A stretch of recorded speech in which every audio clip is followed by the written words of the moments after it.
Алтайдан Атырауға дейін, арқадан Алатауға дейін, шапқан тұлпардың тұяғы күйетін, ұшқан сұңқардың қанаты талатын ұлы дала.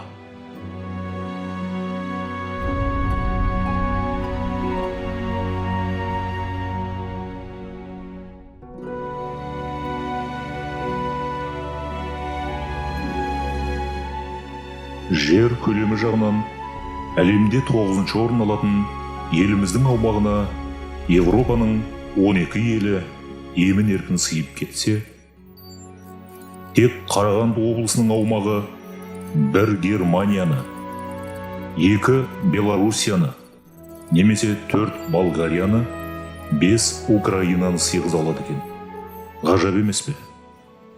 Европа мен азиялық мемлекеттердің басым бөлігінде ежелден бері мұздай қаруланған, билеушілер қазынасынан қаржыландырылып келген тұрақты әскерлері бола тұра, талай рет қолдан қолға өткеніне кәрі тарих куә.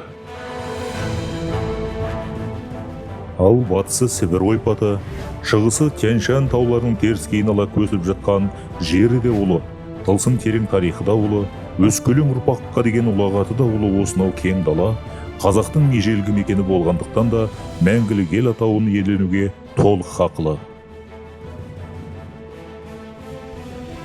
Бұл не домалақ? Бұл домалақ жердің үлгісі.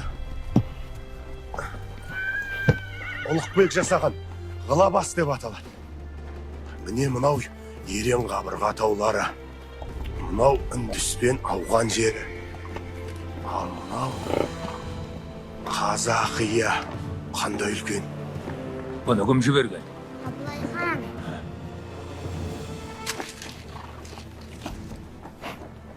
Ұланғайыр атырап, Ертіс пен Еділдің, Арқа мен Алатаудың арасы қазақтың алтын бесік ата мекені.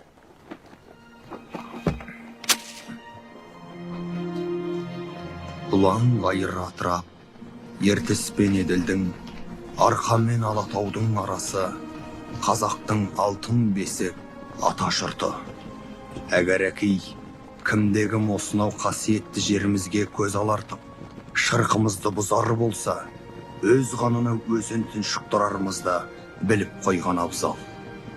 Төсекте басымыз қосылмаса да, төскейде малымыз қосылған, қай көршімізге де айтарымыз осы. Дос болғанға құшақ ашық туыспыз, қас қылғанды қиып түсер қылышпыз. Қазақтың ханы Абылай.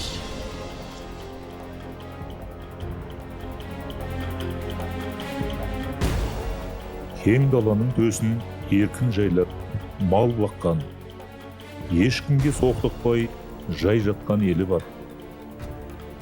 9 жолдың торабы Жібек жолының үстінде орналасқан, 210 мың шаршы километр орманы, 8,5 мың ірілі ұсақты өзені, 48-ден астам көлдері, асқар таулары мен ағаш ексең арба өсіп шығатын жері бар даламызда, бір қызығы қазынаға байланған тұрақты әскер болмаған. Сонда алыс жақын көршілер біздің жерімізге қызықпаған, көздерін алартпаған ба? Неге алартпасын? Қаншама қанды қырғынға куә бұл дала.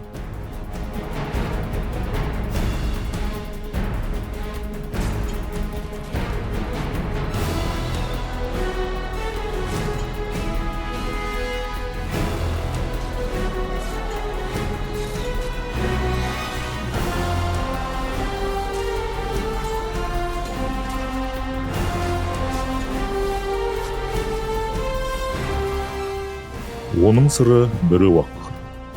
Шетінен жау жүрек батыр болған бабаларымыз, ел шетіне жау тисе, лезде айбынды әскерге айналып шыға келетін.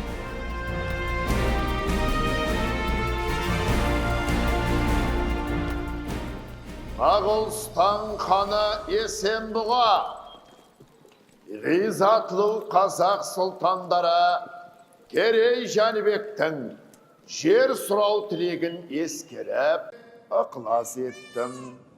Алдын ала келіскендей, осы келісімге сәйкес қазақ жағы алған жерлерінің өтем ретінде Моғолстанға ойрат Мәуереннахр тарапынан қауіп төнген жағдайда ел жерді қорғауды өз міндетін алады. Біз уәдемізде тұрамыз. Моғолстан шекарасын қорғаймыз. 15 ғасырда Шайбанидтер ханы Әбілқайырдан іргесін аулақтап, Моғолстан жеріне келіп дербес ту тіккен Керей мен Жәнібекке Есенбұға хан халқымыздың осындай туа біткен жауынгерлігін ескере отырып, ел шекарасын ойраттардан қорғауға зор үміт арта тапсырма беріп, өз дәрігейіне қабылдаған. Демек, біздің халқымыз тумысынан шекарашы халық. Айтқан сөзіміздің тағы бір дәлелі сол, ұлт тарихында іздер қалған әйгілі батырлардың туған, өмір сүріп, ел құрметіне бөленер істер атқарған және жерленген жерлеріне назар аударсақ, мемлекеттік шекараның бойы. Шекара бойына сапарлай қалсаңыз, батырлар атымен аталған жер, су аттарын, қорым, қорғандарды көресіз. Ұлы далада орын тепкен мәңгілік елдің берік іргетасы, халқымыз үшін келіп табылатын қара шаңырақ, атамекен, бабалар молалары сияқты ұлттық құндылықтардан құралған. Арым жанымның садағасы деп білген батыр бабаларымыз оларды жау табанына таптатпай, көзінің қарашығындай сақтап келіп, ел шебінің күзетін қасиетті эстафета ретінде бүгінгі шекарашыларға тапсырып кеткен. Сондықтан да біз ұлы дала шекарашылары, баһадүр бабалар мұрагерлері деп толық мақтана аламыз.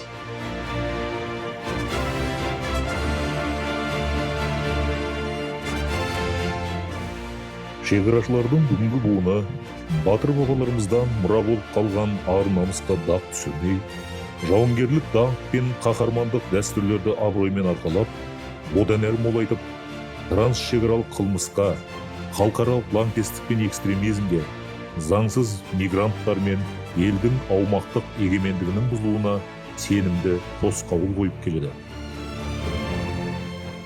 Шекара қауіпсіздігі Қазақстан Республикасы ұлттық қауіпсіздігінің ажырамас бөлігі. Оны жүзеге асырушы шекара қызметі ұлттық қауіпсіздік комитетінің құрамдас бөлігі ретінде мемлекетіміздің экономикалық және саяси мүдделерін күзетеді. Мемлекеттік идеологиямен қаруланып, заманауи әскери техникамен және құралдармен жабдықталған шекара сақшылары еліміздің қасиетті шебін күзету міндетін лайықты түрде атқаруда. Шекара белдеуі еліміздің алуан түрлі климаттық және географиялық өзіндік ерекшеліктері бар өлкелерін қоршаған.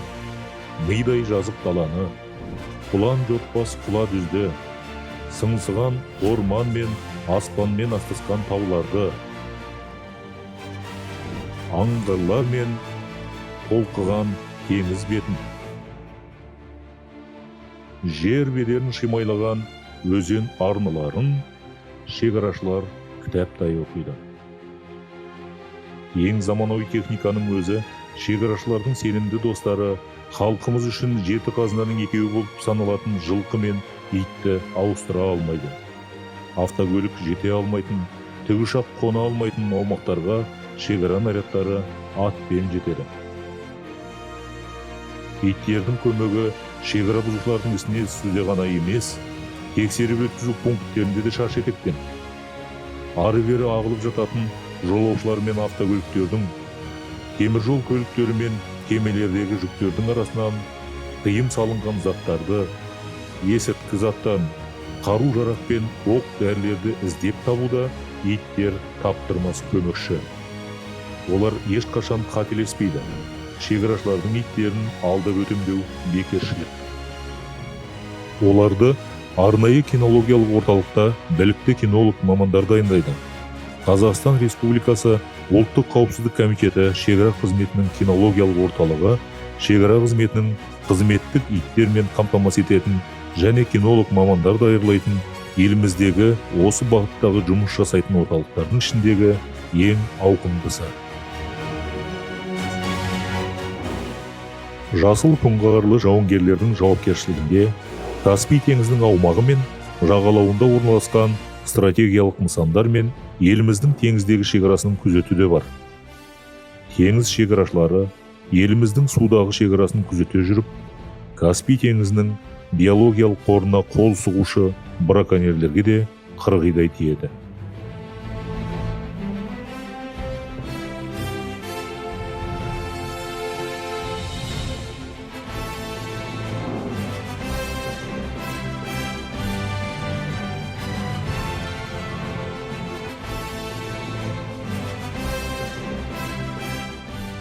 Шекарашылардың кемелері тікұшақтардың көмегіне жүгінген кезде ешқандай жүрдек қайық қашып құтыла алмайды. Жалпы теңізде болсын, мейлі таулы немесе жазық жерлерде шекара күзетін әуе көмегінсіз көзге елестете алмаймыз. Алыс заставаларға киім-кешек пен азық-түлік жеткізу, науқастанған шекарашылар мен олардың отбасы мүшелерін эвакуациялау шекарашы ұшқыштардың құзырындағы міндет. Бүгінде Қазақстан Республикасы ұлттық қауіпсіздік комитетінің әуе базасы заманға сай жабдықталған. Шекара қызметінің арнайы бөлімшелерінде қызмет атқару кез келген ер азаматтың маңдайына жазылмаған. Мұнда тек темірдей тәртіп пен тәртіптілік, патриотизм, шыдамдылық, спорттық дайындық пен жауынгерлік дағдыларға баса назар аударылатындықтан талапкерлер қатаң іріктеуден өтеді.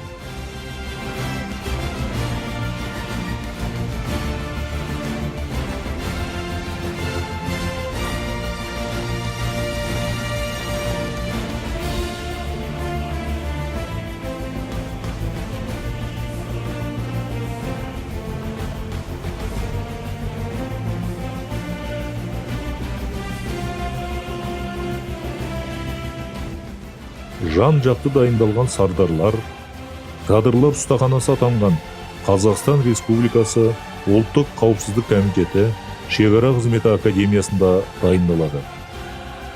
Жоғарғы оқу орнында мемлекеттік шекараның қатал мектебінен өткен генералдар мен офицерлер ұстаздық етеді.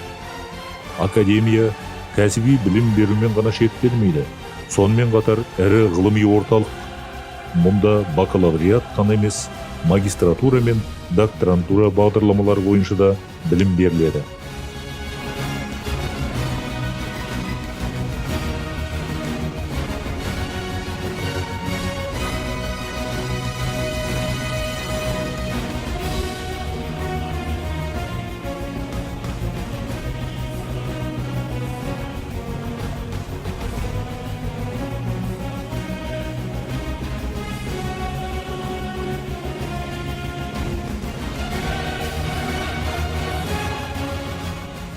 Тумысынан шекарашы, жауынгер ата-бабалардың ұрпағы болғандықтан, ел шекарасын қорғау жолында шекара бойы тұрғындары мен шекарашылардың міндеттері үндес.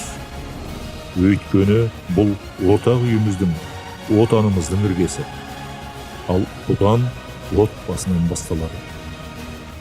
Ер міндеті ел қорғау. Шекара қызметі батыр бабаларымыздан қалған қасиетті аманат, асыл мұра, атамекеніміздің аумақтық тұтастығын сақтау жолында ел сенімінен шыға бермек.